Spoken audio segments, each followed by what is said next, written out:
YouTube? How you doing? Destroyer here, and I wanted to talk to you a little bit more about the Heroes of Order and Chaos update by Gameloft. So we're gonna jump right into it. Now, if you didn't get to watch Levy's stream, I am sorry. I'll go over a little bit of that, but I do want to go over the items. And one reason I'm not doing the full changelog is because the changelog is over 30 pages long, so which is insane. So the first thing that's cool is we're getting a new front. This is the new hero Frostville. He is the guy with the bow. He's going to come out. It's going to be spectacular. I posted him out on Band if you want to log in there and check him out.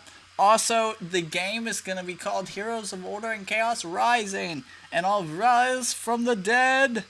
And also, another thing, 15 heroes are getting a new relook, new artwork. The next update will add 15 or 20 more as they go on. Now, one other thing to capitalize on this is that the people with this new look, they have, just in this update, done 22 balances to heroes of all sorts, nerfs and buffs, such as like that, as well as reworking. So that's what's cool. So this is what it's going to look like in game, and as you can see, just a whole lot better that I love and like seeing. Now this is going to be the map if you haven't seen it, as well as 2 new Christmas skins coming. We got the Arctic Assassin, which is a little cute little nut there. Oh, it's so cute. And then we have Rudolph Dresnor. Who came up with that? I do not know. Rudolph Dresnor, crazy. We are getting a new server. Now let's get into these items. I'm going to go ahead and jump into this. Now, one thing that's crazy about this is Gameloft had gotten rid of 40 items, and here is the list of items. Some of them are really good, such as the Bone Flame and a couple others that I used to use all the time. But as they did this reworking, they've added those skills into a new balance and new meta. Now, one thing, you will be able to TP to towers, which I think is pretty cool. Now, also,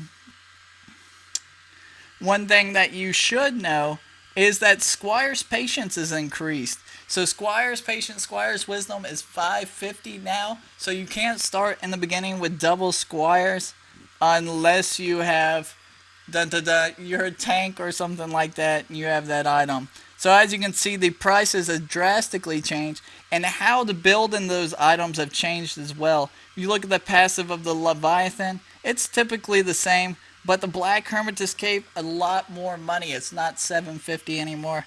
Plus, instead of doing 15 magical and physical defense, it does 25, which is much, much better. Some of these fixes I've been waiting a long time for, especially, for example, the Arcane Cutlass right here, as you can see up top, is doing amazing critical rate damage, which I'm really excited about that. I used to love the Arcane Cutlass. You see a little bit of, and this thing just does not want to stay up, and you see a little bit of a nerf on Steering Souls of Dragons, but it looks a lot better, and a reduction to 1%. Also, I'm just going to scroll through these. I'm not going to hit everything. Please stop the video and check it out. If you would, the Divinity Sword did not change whatsoever. Now, one big change about defense, the Hades armor has changed drastically. 25% instead of 40% reflection. That is amazing. The Jade Axe getting a big buff in attack. Keeping the same passive, though, I really like that. One thing I love is I like the Reaper's Gloves. It's a great passive. Now, if you look at it now, you have to build the Ripper to build into the Reaper's Gloves. I thought this was a great idea. Good job, Gameloft there. Also, Stormcloak getting Leech. And here we go. This is a mix where the Bone Flame one does 2 different skills. And you can see that's amazing passive right there. The Longbow surely didn't change much at all. And as you can see, the prices here, Watcher Whisper being 3,000 gold. That's insane, Gameloft, insane. It's going to be a must-have for all your attackers almost. As you can see, steering orb getting, staying right at the same. Big buffs on some of these other items. Low Hermitage Cap, big nerf. Big nerf. Check that out. We're going to see a lot of different builds coming out of that pretty soon.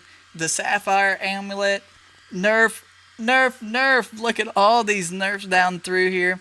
And one other big nerf I like to point out, and it's going to be on the next page. These are just, all these items have typically stayed the same, except for the ruby ring and just a little bit of attack damage items. The reason is because ruby ring had 1,000 gold to buy it. Now you can buy it from the beginning, which is pretty cool. The Essence Stealer getting a nerf. You can see this coming out, as well as the King Killer. And look how the King Killer is built now.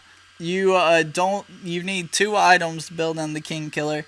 Good job on Gameloft there. And also the Frost Ring. This is a major change for the Frost Ring item. If you look at it, it also does the same thing as the Fernum Blade now by the secondary passive it has, slowing the person using a skill for 15 seconds. DOT skills do not trigger like always. And as you can see, look at the price in boots. Crazy. Savage boots, 1740. Flamewalker boots, Firewalker, so much cheaper. What is crazy? Also, they got rid of the other pair of boots. So guys, if you like these changes, please tell me. Please write down in the comments. I'd love to hear it. And I can't wait until the new catwork, artwork, stuff like that comes out. All this artwork's going to be amazing. We should see the update finish before Christmas. So I've been told. Everybody's keeping it a secret. But as always, please tell me what you think. Like, subscribe, and share it. And I'll see you out in the Battle of Herodon. Destroyer out. And I'll bring you more updates. This will be part 1.